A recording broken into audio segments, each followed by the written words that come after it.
Welcome to part 4 of This Is Not a Conspiracy Theory, my 2020 documentary series. In this episode, we get to the heart of the matter, the current conspiracy theory craze, and why conspiracy theories mostly fail.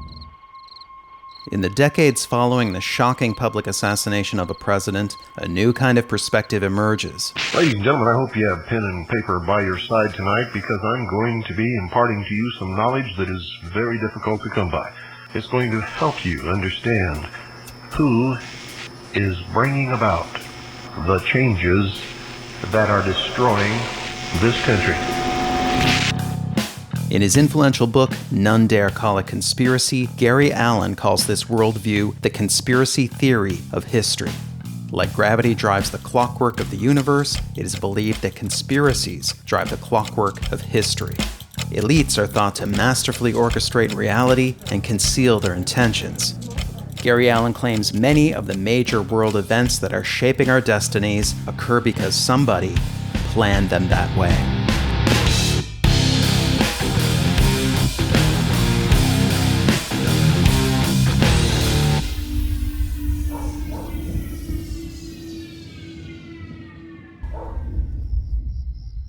The same methods that have been used by the Warren Report critics are applied to new subjects. The Roswell incident argues that an alien spacecraft had crashed decades earlier in Roswell, New Mexico, and was then covered up by the federal government. We Never Went to the Moon presents a series of criticisms indicating the moon landing was a hoax. It serves as the inspiration for the movie Capricorn 1.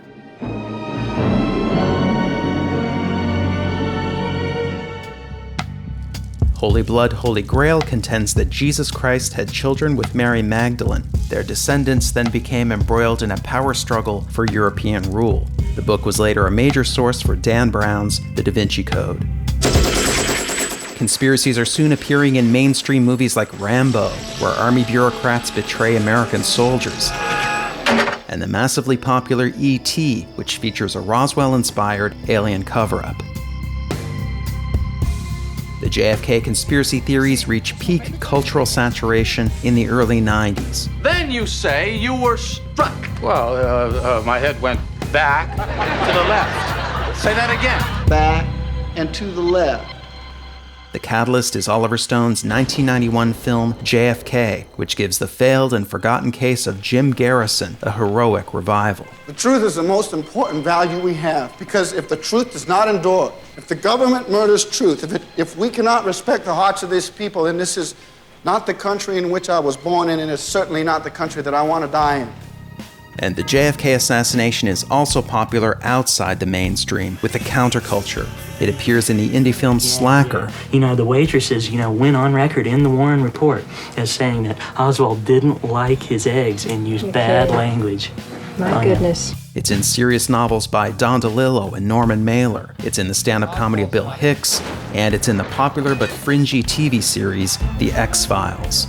Around this time, almost 80% of Americans believe JFK's murder was the result of a conspiracy. New conspiracy theories start to emerge from different subcultures. They circulate through recent, more open technologies like talk radio and videotape. Among Christians, the book and film series Left Behind features a modern-day Antichrist, a false prophet who orchestrates Armageddon. This marks the beginning of the rise of the Antichrist. The Antichrist will sit in the temple of God, and he will declare to the whole world that he is God. Among Black Americans, there are beliefs that AIDS and crack were created by the government to further weaken already devastated communities. I'm telling you that right now, as we speak, your death is planned and is in motion. On the far right, there's rage over tragedies at Ruby Ridge and Waco, and fears of a world government conspiracy called the New World Order. In response, Timothy McVeigh bombs a government complex in Oklahoma City. As will often be the case in the future, the government's account of the tragedy is questioned. In the days and the weeks following that tragic morning, I began to have serious questions about the government's official explanation. On the far left, meanwhile, conspiracy-like themes are circulating, such as Howard Zinn's narrative of a sanitized national history and Noam Chomsky's concept of media thought control. The standard way to do this is the resort to what in more honest days used to be called propaganda. Manufacture of consent, creation of necessary illusions, various ways of either marginalizing the general public or reducing them to apathy in some fashion. This theme of manufactured illusion, of reality being artificial and corrupt, spreads into the mainstream. What's your problem? It appears in films like They Live, The Truman Show, Pleasantville, Wag the Dog, Vanilla Sky, The Game, and it's most famously dramatized in The Matrix. And new instances of real government conspiracies are revealed. In 1997, Operation Northwoods is declassified. The 1962 plan proposes acts of domestic terrorism, like hijacking planes and blowing up ships. The plan had been rejected by John F. Kennedy.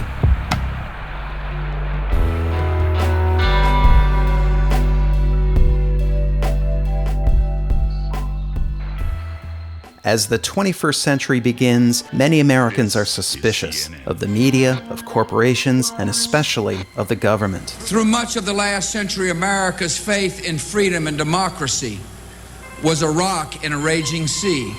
Now it is a seed upon the wind, taking root in many nations. Yeah. This just in, you are looking at obviously a very disturbing live shot there. That is the World Trade Center, and we have unconfirmed reports this morning that a plane has crashed into one of the towers of the World Trade Center. After the attacks of 2001, then the invasion of Iraq and its aftermath, the 9/11 truth conspiracy is born and rapidly spreads. It develops on a radical new form of media, the World Wide Web. The web combines every form of media: text, photos, audio, even video. Computers exponentially gain power and enable ever more sophisticated analysis of media. Theories can be cheaply published and distributed, then rapidly iterated upon through online collaboration. The 9/11 theories are then compiled and adapted into a film called Loose Change, which becomes arguably the web's first hit movie. Whoa, whoa, whoa. Bring it back. Did you catch that? A missile is fired seconds before impact.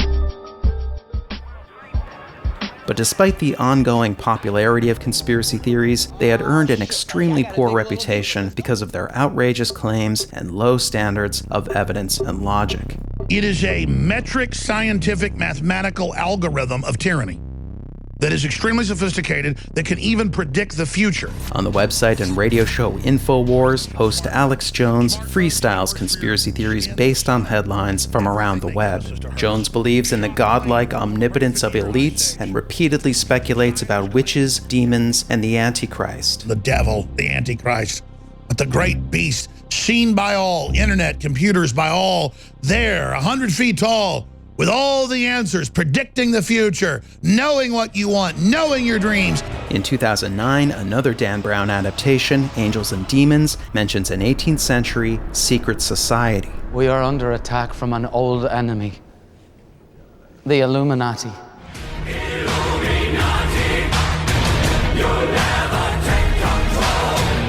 An Illuminati online craze develops soon after. Single eyes, triangles, and owls are all considered suspect. Yeah, and Drake, he got this owl shirt on. Started from the bottom, now I'm wearing owl shirts. Look at Washington, D.C.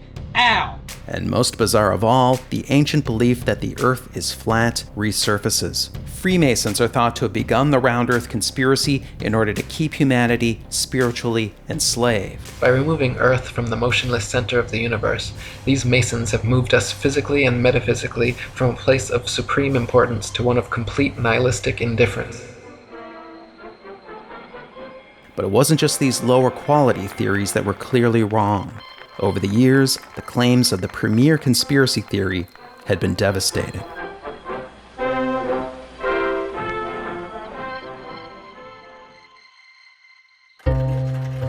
The JFK conspiracy theory hits its pinnacle of credibility in 1979, when a government report states that Kennedy was probably assassinated as a result of a conspiracy. The only evidence supporting this claim is an audio recording from a police motorcycle. Gallery magazine, which primarily prints photos of naked women, produces a special JFK issue, which includes a copy of this recording on a plastic miniature record. Steve Barber, a drummer from Ohio, listens to this record obsessively until he recognizes a pattern. The words, "Hold everything secure," which the Dallas Police Dispatch said about a minute after the shooting. Barber claims the recording is not from the moment of the assassination. A committee of scientists soon agrees. With this piece of evidence removed, the main difference between the 1979 investigation and the Warren Report is eliminated. The rest of the 1979 report further implicates Lee Harvey Oswald. Meanwhile, many of the arguments of the Warren Report critics had been undermined over the years. The ear witness testimony about the location of the shots is revealed to have little credibility because the sound reflections produced in urban environments make it impossible to tell where sounds originate. The back and to the left motion of JFK's body was actually the result of a massive spasm of the back muscles. But the argument is irrelevant anyway because bodies aren't actually pushed backwards by bullets. This belief was likely inspired by fictional depictions of shootings. The grassy knoll figures were actually patterns produced by the halftone effect used to print photographs in magazines. Without the halftone pattern, the shapes disappear. The hypothesis of a grassy knoll shooter failed to produce any physical evidence. And once the position of John Connolly's car seat was reproduced accurately, the path of the so-called magic bullet turns out to be perfectly straight. Dale K. Myers creates a 3D model of the assassination and finds the single bullet works. Then take that line and project it rearward. What we end up with is a line that goes right back through the sniper's nest window, the 6th floor, the Texas School Book Depository. Two major books sum up the overwhelming evidence in support of Oswald as the lone shooter and exhaustively dismantle JFK conspiracy theories. Gerald Posner's Case Closed and Vincent Bugliosi's encyclopedic Reclaiming History. JFK conspiracy theorists failed to produce an equally comprehensive rebuttal. Despite its flaws, the Warren Report withstands decades of attack and appears to be fundamentally correct. Everything is a Remix has the best shirts on the internet. We've got a brand new shop, new colors, new shipping, and lady styles. See the link below. After its heyday in the 90s, the JFK conspiracy theory begins to slowly fade into history. By 2013, the number of believers drops 20 points to 61%. Another poll claims 51%, still fairly high, but trending downwards. A few other conspiracy theories had sizable followings, but overall, they hadn't earned wide acceptance. Only 11% accepted the 9/11 truth conspiracy theory, 3% less than belief in Bigfoot. While occasionally popular, conspiracy theories were seeming like a marginal subculture until 2016. In 2016, trust among Americans is low. Trust in government is 18%. Trust in institutions is 32%, with many institutions even lower. And trust in the news is 32%. Political opinion polarizes. Conservatives distrust liberals, liberals distrust conservatives. Media itself mutates in unimagined ways. The internet spawns bizarre new forms like clickbait, trolls, bots, hacks, and fake news. Information itself becomes suspect. What some will call the post-truth era begins, and the conspiratorial fears that have long dwelt within American culture again erupt during the election of Donald Trump.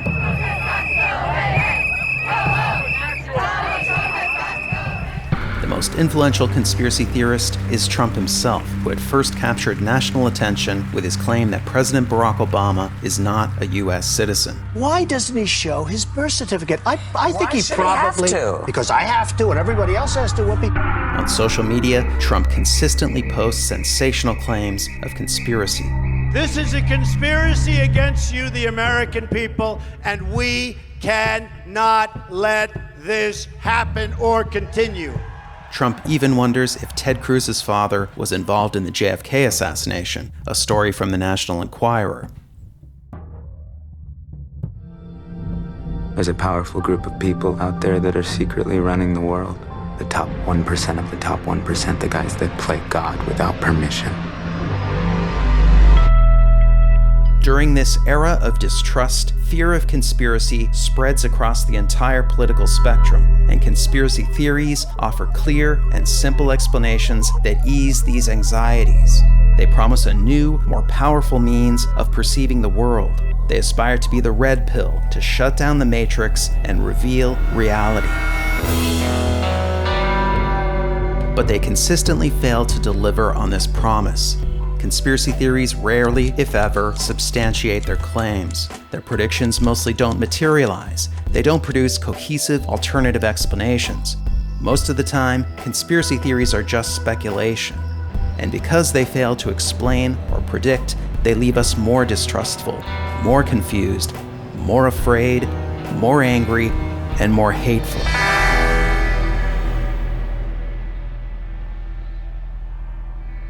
But in recent decades, the establishment is also failing to deliver on its promises. Predictions have been spectacularly wrong, and massive disruptions have arrived, largely unforeseen. The invasion of Iraq failed to find weapons of mass destruction. The 2008 economic crash stunned investors and traders and required a massive government bailout. And globalization produced social upheaval and enormous economic inequality, perhaps spurring a populist uprising across the West. Elites do not appear able to control the future, and recent scientific work is demonstrating why this is so. The future of complex systems like our society, our culture, and our economy cannot be predicted. And what cannot be predicted cannot be controlled, not by government, the rich, corporations, or the media. Whatever the future will be, it will be no one's plan. There is no one operating the levers from behind the curtain. Society isn't like a machine. Society is like a network, a vast, interconnected system that constantly changes and evolves, sometimes in rapid and unpredictable ways. And it's the incentives and disincentives of this system that guide our choices every moment of every day. The mechanical paradigm was a powerful new way to perceive nature. Is the network paradigm a powerful new way to perceive society? The answer to this question will be our final destination.